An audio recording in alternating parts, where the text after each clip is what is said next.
September carried the first thin edge of winter long before the calendar admitted it.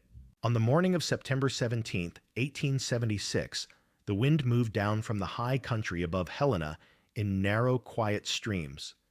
Cold enough that breath lingered in the air a second too long, cold enough that boards in old cabins began to tick and tighten like joints in an aging hand. Frost had not yet claimed the valley floor, but it was already rehearsing. Margaret Lindstrom stood outside her brother-in-law's cabin with 2 flour sacks, a splitting maul worn smooth at the handle, and a small weight of coins tied into the corner of her apron. $7. No horse, no wagon, no promise of shelter before the first hard freeze sealed the ground like iron. Snow dusted the far shoulders of the Elkhorn Range behind her. Nothing deep, just a whitening that told the truth earlier than people wanted to hear. Her husband had been buried 3 weeks. By sundown, she was expected to be gone. 6 hours of daylight remained. The almanac in town had already warned of a winter sharper than most, the kind that arrived early and refused to loosen its grip. Within a month, temperatures could fall to 20 below. In Helena, boarding houses asked for references, and widows with accents rarely had the right ones. 41 years old, English shaped by Sweden, hands that had worked since childhood, nothing else except memory. She had grown up in forests where winter did not threaten it judged, where charcoal burners watched snow bury whole clearings, and learned that warmth was not comfort, but arithmetic fuel shelter airtime. Survive the equation or disappear inside it. So when she stepped away from the cabin and walked south along Prickly Pear Creek, she was not wandering, she was calculating. The real danger was not where she would sleep. Earth could be dug. Hillsides could be hollowed. A woman with a shovel and stubbornness could make a room in 2 days if the soil allowed. The danger was firewood. A Montana winter demanded roughly 4 cords for a single person in a space barely larger than a shed, and wood that turned damp became smoke instead of heat. Smoke in a confined space meant a sleep that never ended. She had seen that once. She did not intend to see it again from the inside. A proper woodshed, raised floor, sawn lumber tin roof cost far more than $7. 30 at the least, maybe 40. Money measured in impossibility. 47 days remained before killing cold if weather stayed kind. She walked until the canyon narrowed and the north-facing slope rose steep enough that winter snow would pile deep and stay. The creek bent there, and above the bend, an old rock slide had carved a shallow hollow into the hillside curved stone half-shelter already formed by gravity and time. She stopped, studied the arc of exposed rock. The way the slope above would shed snow downward, not inward. The height above spring flood water. The silence of a place shaped for endurance rather than comfort. Not a home, but something else. Downstream men from the lumber staging yard paused in their work to watch. Curiosity mixed with the quiet certainty that whatever a lone widow planned to do here would fail before winter proved them right. Margaret felt their attention without turning. By noon, she had cleared brush from the hollow and begun cutting young cottonwood and willow along the creek-bottom green saplings no thicker than a wrist flexible with living moisture. She borrowed a buck saw, worked steadily, and returned it before the light dropped, leaving behind 12 poles long enough to bend into possibility. Green wood bends. Dead wood snaps. Force a curve today, and tomorrow it remembers. Her father had taught her that long before Montana existed in her life. She drove 2 stakes at the mouth of the rocky hollow, measured the span with the quiet precision of someone who knew mistakes cost heat later, then buried one end of a sapling deep into the soil. The other end she bent slowly overhead, guiding the living wood into an arc and fixing it into the opposite ground. A rib, then another, and another. By mid-afternoon, a sequence of curved arches stood where empty air had been spaced evenly, forming the beginning of a tunnel pressed gently into the hillside. not tall enough to catch sliding snow, not flat enough to hold weight. A shape chosen to let winter pass over instead of through. Around 2 o'clock, a man approached from the road, Thomas Brennan, known in the territory as someone who trusted measurements more than optimism. He removed his hat politely, though skepticism stayed in his eyes. He studied the bent saplings, the open frame, the absence of roof wall or floor. "What exactly are you building?" he asked. "A place to keep firewood dry," she answered. He glanced toward the mountains, already whitening by degrees. 6 weeks, perhaps less. Snow that could bury this canyon without apology. "And you think this will stand through that?" "I think it doesn't need to stand against it," she said quietly. "Only let it pass." He watched her a moment longer, trying to decide whether stubbornness or knowledge stood in front of him. Then he placed his hat back on his head and walked away without argument, which was its own kind of judgment. The sun lowered, cold sharpened, and Margaret began the weaving. Long willow shoots, slender and patient, moved through the arches in careful rhythm, over-under, pulled tight. Basket work enlarged to the size of shelter. By dusk, a curved lattice had begun to close the open mouth of stone, tight enough to slow wind, open enough to breathe. Night came with coyote voices somewhere beyond the creek. She slept beneath a borrowed tarp, stretched between trees, the unfinished structure dark against the slope behind her, half idea, half defiance. And above everything, winter continued walking closer, step by silent step. If you're listening from a place where cold still decides outcomes, stay with this story. And if you value the kind of hard-earned knowledge people once trusted with their lives, consider subscribing and tell us where you're watching from and what the coldest winter you remember felt like. Because before the snow arrives in full, something has to be proven. Not hope, a number, a measurement that will make doubt fall quiet. And that proof has not come yet. Morning frost erased the last softness of summer. On September 18th, the valley flowers lay flat and darkened. Their brief season ended without ceremony. Margaret's fingers stiffened in the cold as she continued weaving willow through the curved ribs, building height inch by inch until the wall rose nearly to her shoulders. Blood came first as thin lines along cracked skin, then hardened into callus. Pain settled into routine.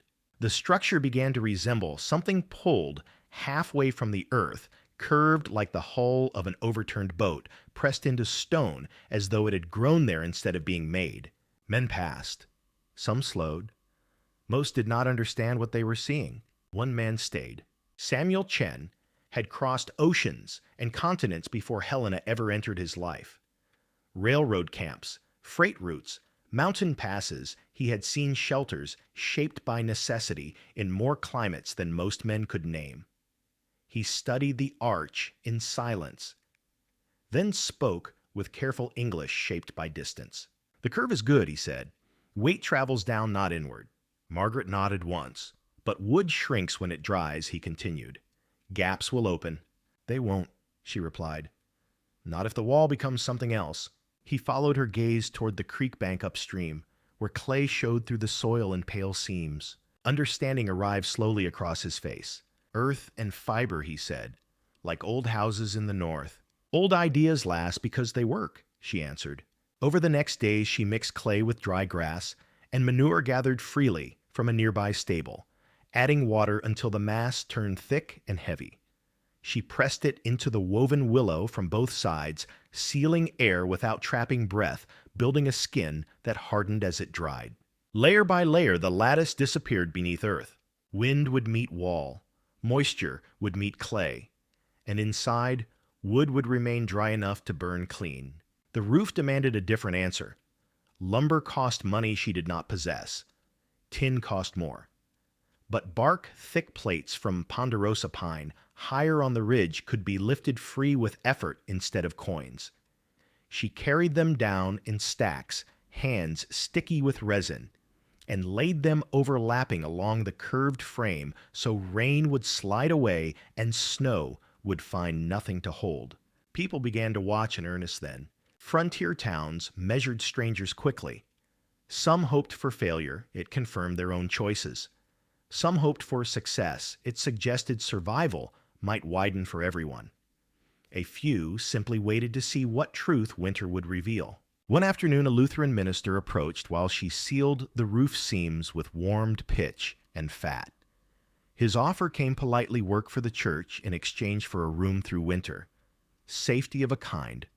Obedience of a clearer kind. Margaret listened without interrupting, then declined. Not angrily, not loudly, just firmly enough that the conversation ended where it stood. Pride, he warned, could be dangerous in a season like this. So could surrender, she thought, but did not say. By the end of September, her $7 had nearly vanished, spent on nails burlap for a door flap, a little tallow, and food measured carefully against time. She traded the last valuable thing she owned for a small iron stove missing a leg, steadying it with stones instead of sentiment. When the curved woodshed finally stood complete, it was modest in size, barely more than 60 square feet inside, but shaped with intention. No tall walls for wind to strip heat from. No flat roof to gather snow. Just a low earthen arch breathing quietly against the hillside. Now came the real question. Not whether it looked convincing, whether it worked. She spent 3 long days cutting and splitting lodgepole pine from the draws above the creek, stacking each piece inside the shelter, with space for air and slope for drainage. By October's first morning, nearly 4 cords of wood rested beneath the curved roof, enough if winter allowed no mercy. On October 3rd, the first test arrived. Not snow, rain. 36 hours of cold water falling without pause. Wind pushing at 40 miles an hour. Creek rising brown and loud against its banks. Margaret watched from the shallow beginning of her dugout tarp, snapping above her, while water poured down the slope toward the woodshed. Every drop slid across the bark and ran harmlessly away. When the storm ended, she stepped inside and reached deep into the stack, pulling a split from the center. Dry, still light, moisture unchanged, a small detail. But in frontier country, small details separated warmth from burial. That afternoon, Thomas Brennan returned hat in hand again, but this time not from politeness, from reconsideration. And before winter deepened, he would ask a question whose answer would begin changing more than one life in Helena. Word travels strangely in small settlements. Slow when help is needed, fast when judgment is involved, fastest of all when something impossible appears to work. By mid-October, several men had come to study the curved shelter pressed into the hillside. They walked around it in silence, tapped the hardened clay, lifted bark shingles, measured spans with their eyes. No one laughed now. Curiosity had replaced certainty. Margaret did not charge them for explanations. Knowledge, she understood, multiplied better when given freely. In return, food began to appear: beans, venison, cornmeal, a wool blanket folded carefully in rough hands. Not charity, exchange. Community shifting by degrees. Then winter arrived for real. On November 12th, the temperature plunged below zero overnight. Snow followed in layered storms, wind driving drifts across fences and roads until Helena felt briefly cut loose from the rest of the world. The kind of cold that punished mistakes quickly.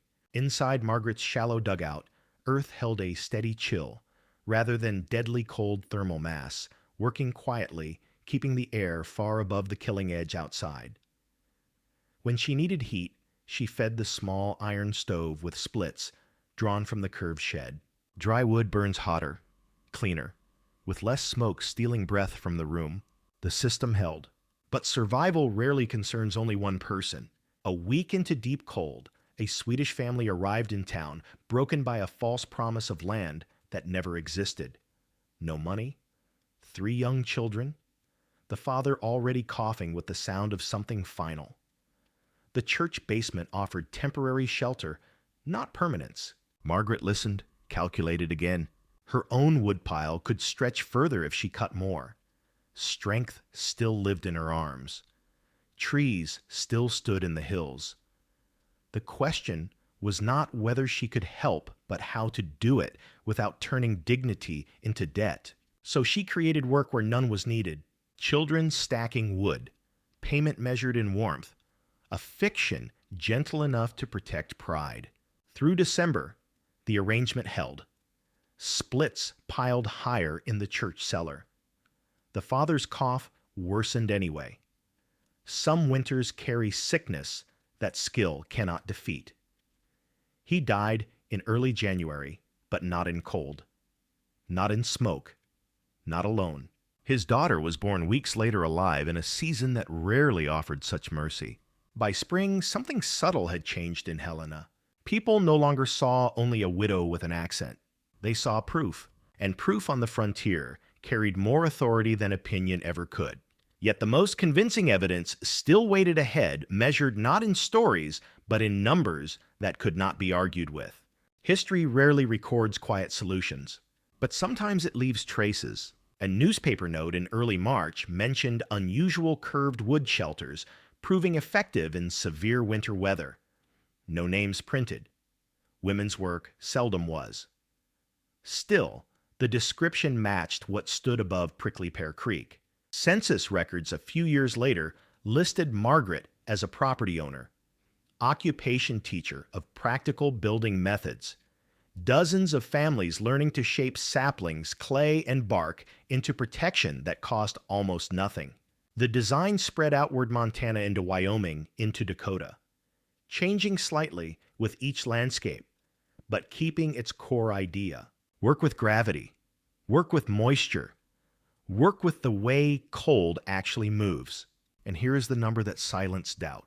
Traditional woodsheds of the time $30 to $45. Margaret's less than 7. Time to build weeks versus days. Performance the same dry firewood when winter ended. Physics, not pride.